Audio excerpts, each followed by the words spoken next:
Sports Edge. To class up the joint here, we bring in Keith Kountz. The last time you were on, it worked so well, so we got to have you back. I'm glad to make a return appearance here. Thank you, guys. Well, we're glad you agreed to come on. We're talking about Lucy Lee now. She, for those of you who haven't heard the story, she's the 11-year-old out of California who is qualified to play in the U.S. Women's Open golf tournament. 11 years old. I think you've got to applaud the young lady. I mean, it's hard to imagine somebody at that age competing at that level. I think the question's going to be whether or not long-term for her moving forward, whether or not it's going to be a good thing. Why might it not be? Well, I think if you've got somebody on that stage at that age, if you're at the pinnacle at age 11, right, where are you going to go from there? And how is it going to affect you to be in that kind of a limelight? It's one thing to take part in regional tournaments and junior tournaments, but I mean, she's going to be national TV.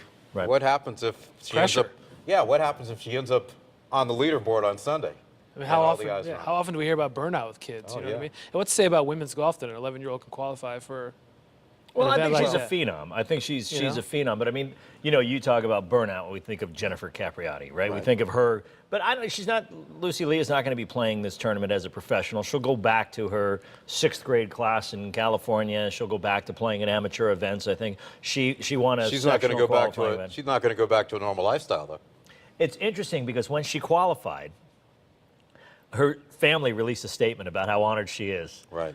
That's not going to be the case when she's playing at Pinehurst, right? There's going to be a million microphones in her face. Absolutely. And that's what you're talking about. Absolutely. And I mean, and if you think about these young phenoms in any sport, how many of them really realize all their potential? I mean, you can name a few, LeBron James and Tiger Woods and some of the others, but I mean, think of all the ones who don't make it. Oh, yeah. And is this young lady going to perhaps fall into that category because of where they're putting her right now? And at 11 years old, isn't there other things, like, doesn't she have homework to do? You know what I mean? Yeah. Like, well, that's the thing. I mean, when I first saw it, I was like, hey, that is great. Should she be playing hopscotch somewhere? Yeah. Exactly. But, you know, we all have kids. I'm like, do you want your daughter? Can you imagine one of your girls doing that at 10? But let's face it, for her to be playing golf well enough to qualify for the U.S. Women's Open, she's not doing a whole bunch of hopscotch. No. She is practicing. Yeah. She is on that course every single day. Right. And that's where you might create burnout. Although you look at Alexi Thompson. Right. She's number 6 in the world right now. She qualified for the U.S. Women at 12 years old.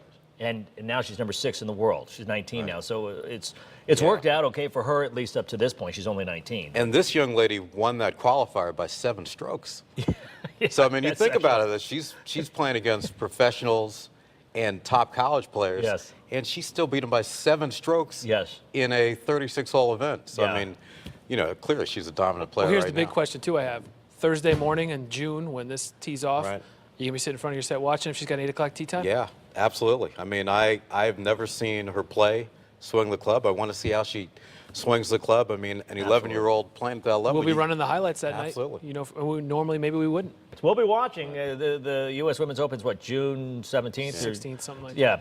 If she needs representation down the road, maybe the 3 of us, you know, we'll be her agent. I'm just saying, you know, we might have a little something for her. That's why we bring them on. Thanks, Keith, for joining us here on Sports Edge. We'll be back with more.